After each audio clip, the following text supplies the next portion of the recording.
I got them two tracks.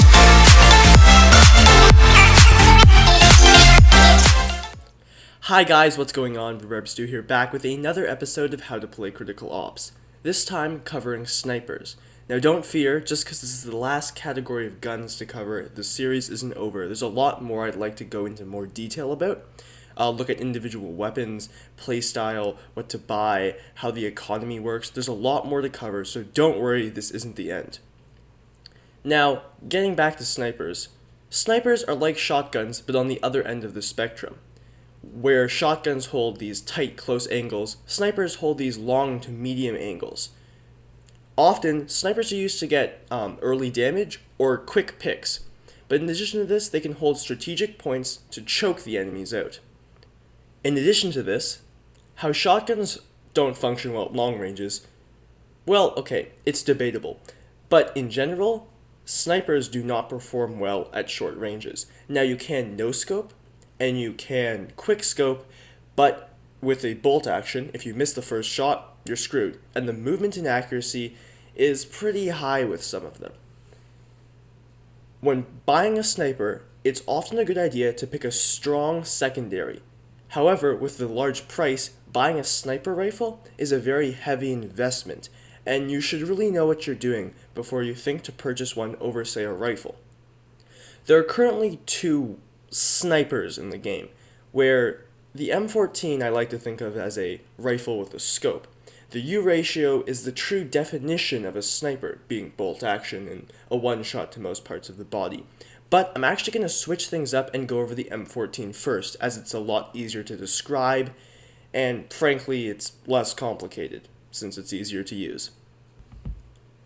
The M14 costs the most of any gun in Critical Ops, at $47.50. Now, for the price, you actually don't have as good damage statistics, but the M14 is the automatic sniper rifle, which is why I said it's like a rifle with a scope. It deals pretty decent damage with 50 base damage, 62 to the arms, 82 to the stomach, chest 72, and the head 200, making it a two-shot on any part of the body with armor without except for the upper arm with armor. Now, because of that, you can pretty much generalize it to it's a two-shot. However, it functions great at spam. The higher fire rate than the URatio, but, as both sniper rifles have, pretty good ability to penetrate objects, the M14 serves great as a spammy gun through smoke, or a truck, or a car window, or a box. However, it's not as much damage, and because of this, it's only really good for providing initial damage, giving you a damage advantage going into the round, where the URatio works better to get picks, since it's a one-shot.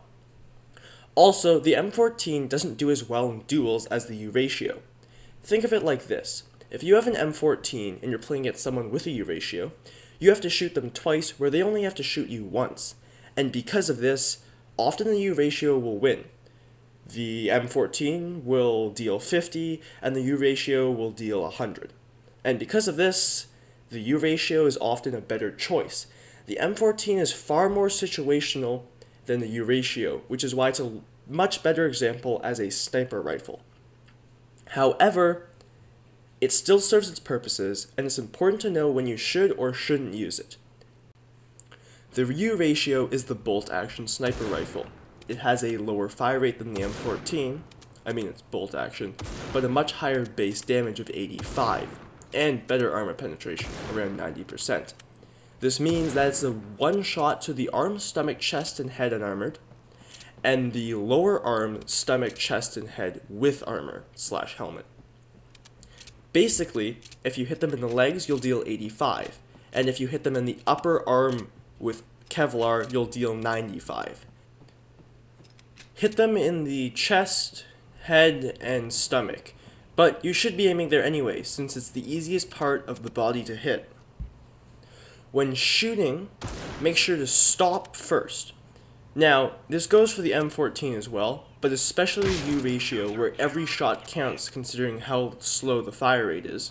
You're going to want to stop, scope, flick, shoot.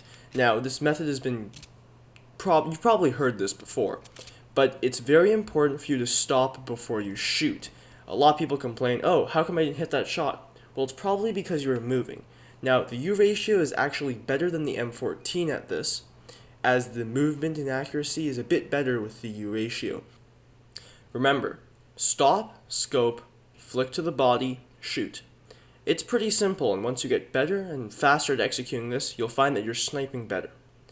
A great exercise I like to do is to take out my knife, run somewhere, stop, and then flick to a pole or some kind of sign or somewhere that's almost 90 degrees to the right. This will get you the movement and the speed, and if you hit the target, hopefully you've stopped. It's a really great way to practice, and you can do this over and over and over again. There's one more key concept that will only apply to the URatio. Switching to your knife instead of just, waiting for the animation to finish before you shoot again is actually faster. Now, it doesn't cut down by much, but it could mean the difference between life or death. So if you feel comfortable or you want to use this, practice a bit switching between the knife and back to the weapon. Hit QQ if you want. I like to do 1-3 or 3-1. That's what works for me.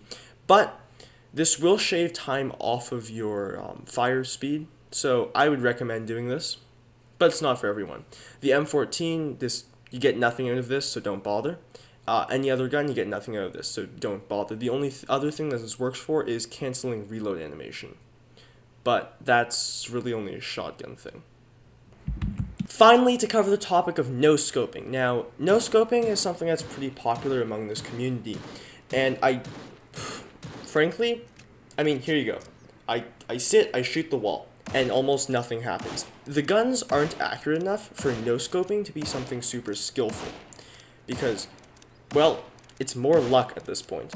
At close ranges, you will almost always hit the target. Like, if they're up in your face, yeah. At medium ranges, there's some, it's a 50-50 still, but you might and you might not. The guns are just too inaccurate for it to be, it's skill. It's luck, guys. So, what I recommend doing is just to quickly scope in. If you have a really good feel for the game and you know that if you scope in, you're going to be right on point, scope quickly, shoot. It gives you the accuracy of a scoped shot, but the speed of a no-scope. Keep that in mind, guys. Anyway, that wraps it up for this video. I know it was kind of brief, but there's only 2 guns to talk about. However, I would like to go into more depth with the URatio, and tell me what you guys think about that in the comments below. But also shoot me some ideas for other videos now that the weapons are done. The weapons are gone. Wow, puns all day. Anyway, I do have a couple video ideas already lined up. I will do something case related, and I'll probably do one talking about economy, when to save, when to buy, and so on and so forth. But yeah, that's it for this video. I hope you guys enjoyed. If you enjoyed, subscribe. That would be great. If you already subscribed, well then thank you. It helps. It gives me a pretty good idea of exactly what content to put out. Also, leave a like if you enjoyed this video. It also helps me judge what kind of videos I should or shouldn't put out in the future. Anyway, I'll catch you guys in the next video. This is Rhubarb Stew. Keep on cooking. I'll get those 2 tracks.